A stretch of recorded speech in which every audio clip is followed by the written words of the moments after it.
vocês devem estar curiosos para saber qual é esse sentimento que é um dos maiores co-criadores. É sobre isso que a gente vai falar hoje. Qual que é o sentimento que é um dos maiores co-criadores? O medo.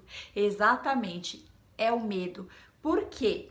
Quando você sente medo, seja do que for, seja lá do que for, o universo entende que aquilo é bom para você, que é aquilo que você quer, porque como a gente já conversou aqui, o universo ele não faz julgamento do que é bom ou do que não é bom. Ele coloca na sua vida, no seu caminho, aquilo que você está vibrando, independente se for algo bom ou algo ruim. Você vibrou, você colocou atenção e foco naquilo, aquilo vai vir para você, aquilo vai se materializar. Por isso que quando você sente medo, aquilo acontece muitas vezes muito rápido na sua vida. Não adianta a gente brincar, fazer piadinha, como eu já ouvi falar que tem gente que fala assim: ah, então já que o medo é um ótimo co-criador, eu vou ter medo agora de ficar rica. Ai, que medo de ganhar na Mega Sena, que medo de ficar milionário, ai, que medo de conhecer o meu grande amor. A pessoa fala isso como se fosse uma piada. Medo é medo, não é de brincadeira. Quando você sente um medo de verdade, é totalmente diferente de você falar que vai sentir medo para atrair aquilo. Não funciona dessa forma. Se você simplesmente falar que tem medo daquilo, mas você não tiver o sentimento de medo, não vai adiantar. Então não adianta, é muito melhor você focar e vibrar aquilo que você quer do que ficar com brincadeira falando que tem medo daquilo para que aquilo aconteça na sua vida. Vamos citar aqui alguns exemplos de medo. E um deles, um dos mais comuns que a gente vê acontecer é medo de ser traído. Pode ver que a maioria das pessoas que tem medo de ser traído, em algum momento ou outro, acaba sendo realmente traído. Se não nesse relacionamento atual, em um relacionamento futuro. Por quê? Porque é nisso que a pessoa coloca foco. Eu já conheci um caso de perto de uma pessoa que ela tinha um medo extremo de ser traída, ela tinha uma autoestima muito baixa, uma falta de autoconfiança sem tamanho, que chegava ao ponto de ela falar pro marido dela que as outras mulheres não prestavam. Ela tentava fazer a caveira das outras mulheres que o marido dela nem sequer conhecia, já com medo dele vir a se interessar caso se encontrasse com elas. As pessoas que trabalhavam junto com ela, as mulheres que ela considerava bonitas, sexys, gostosas, ela pensava assim: ah, meu marido vai vir me buscar, ou meu marido vai estar na festa da empresa, pode ser que ele se interesse por essa pessoa. Então eu vou chegar e vou falar pra ele que elas são garotas de programa. Olha que ponto chega. Como se isso fosse fazer diferença, né? Se o cara quisesse ficar com uma dessas moças e elas quisessem, pouco importaria pra ele se elas fossem garotas de programa ou não.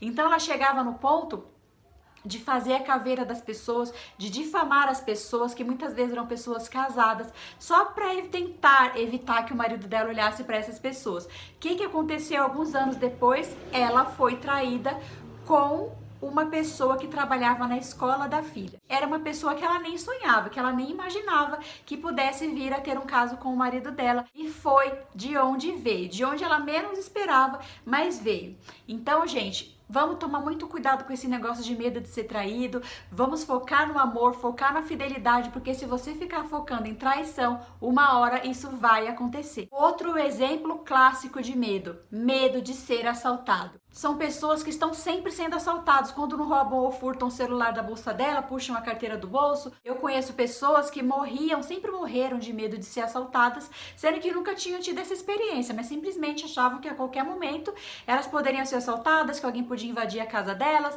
que alguém poderia abordar elas na rua e fazer um assalto à mão armada. O que aconteceu? Exatamente, a pessoa conseguiu cocriar vários assaltos. E era uma pessoa que tomava muito cuidado, mas como ela estava na vibração do roubo, do bandido, ela estava na mesma sintonia. O que aconteceu? Ladrões roubaram ela dentro da casa dela. Não precisou ela sair, não precisou ela dirigir o carro dela, não precisou ela ficar de madrugada na rua, nada disso. Ladrões invadiram a casa dela e roubaram várias coisas de dentro da casa. Isso fez com que a pessoa tivesse ainda mais medo de ser assaltada. Anos depois, ladrões entraram dentro do comércio dela e não roubaram nada, mas mataram uma pessoa dentro do comércio. E o que aconteceu? Ela atraiu mais violência para a vida dela, porque era nisso que ela estava focando. Também aconteceu tempos depois, porque a pessoa não se tocava do que estava acontecendo, por mais que alguém fale para ela, para de focar nisso que vai atrair mais. Porque a gente tem medo, a gente atrai. O que aconteceu?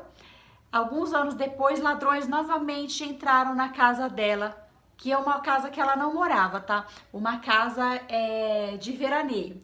E aí os ladrões entraram na casa dela 1, 2, 3 vezes, até que ela desistiu e resolveu vender a casa. Porque ela estava deitada na casa dela e pensando, ai, vão entrar na minha casa, ai, vão invadir minha casa, ai, vão roubar minhas coisas. Ladrões entraram lá e levaram tudo. Ela foi obrigada a vender a casa. O que acontece? Enquanto essa pessoa não se tocar que o medo cria, que tudo que a gente põe em foco acontece, acaba se realizando na nossa vida, ela vai continuar, infelizmente, atraindo situações do mesmo padrão ou muito parecidas. Outro tipo de medo.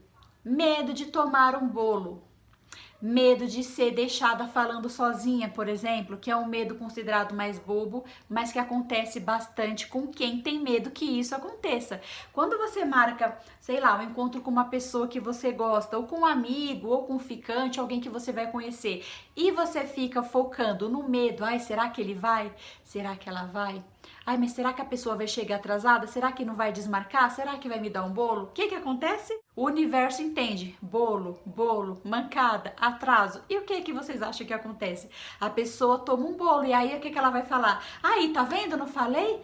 E comigo nada dá certo. Eu sabia que o fulano ia me deixar falando. Eu sabia que eu ia tomar um bolo. Aí, outra vez. Aí, daqui algumas semanas ou alguns dias... O que acontece? A pessoa conhece uma outra pessoa ou até mesmo com essa mesma pessoa. A pessoa, como já conseguiu cocriar um bolo, conseguiu cocriar um atraso na primeira vez, ela tá focando ainda mais nisso. Em vez de focar no que ela quer, ela tá focando no que ela não quer. E o que acontece? De novo, acontece alguma coisa para que essa pessoa venha tomar outro bolo ou que a pessoa chegue atrasada. Entende? Então, qual que é a sacada? A pessoa tem que focar no que quer, não no que não quer. Foque no encontro, foque em quão vai ser legal estar com essa pessoa, o quanto vocês vão se divertir, quão prazeroso vai estar do lado desse namorado, desse ficante, dessa pessoa que você está conhecendo ou desse amigo, tá? Tire o foco da falta, tire o foco da escassez. Mais um tipo de medo que podemos citar aqui. Quando a pessoa arruma um emprego, consegue cocriar a vaga do emprego dos seus sonhos, mas ela morre de medo de não passar na experiência, porque muitas empresas pedem aquela experiência de 3 meses para ver se a pessoa vai ser aprovada ou não. A pessoa tem tanto medo, mas tanto medo de não ser aprovada, eu não vou passar. No último eu já não passei, esse emprego é difícil, nossa, eu não tenho capacidade para aprender esse serviço novo, viu? Acho que todo mundo tá me achando um burro aqui, uma burra.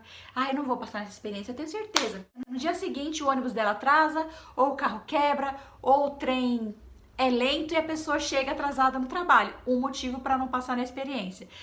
Depois a pessoa pega um cliente raivoso, bravo, que acaba discutindo com ela, maltratando ela, e ela fica desmotivada, desanimada. O chefe percebe, isso faz com que a pessoa acabe cometendo erros. E aí o que acontece no final das contas? A pessoa realmente não passa na experiência, porque foram se sucedendo várias coisas que levaram a esse resultado que ela tinha medo desde o início. Então a gente tem que entender de uma vez por todas, gente, tudo que aquilo põe foco acontece, seja coisa boa, seja coisa ruim. Não vamos ficar focando no medo. Tem um vídeo aqui no canal que fala sobre medo, como enfrentar o medo ou como superar o medo de qualquer coisa. O único jeito é enfrentando. Então, se você tem algum tipo de medo, dá uma olhada nesse vídeo, eu vou deixar aqui no card, que você vai entender certinho como que você pode superar o medo de qualquer coisa. Pessoal, quem já foi inscrito no canal, deixa aquele like. Quem não for inscrito, se inscreve no canal, acione o sininho para que você possa receber notificações quando eu estiver fazendo uma live ou quando eu postar um vídeo novo. Muito obrigada, pessoal. Um beijão, até a próxima. Tchau, tchau!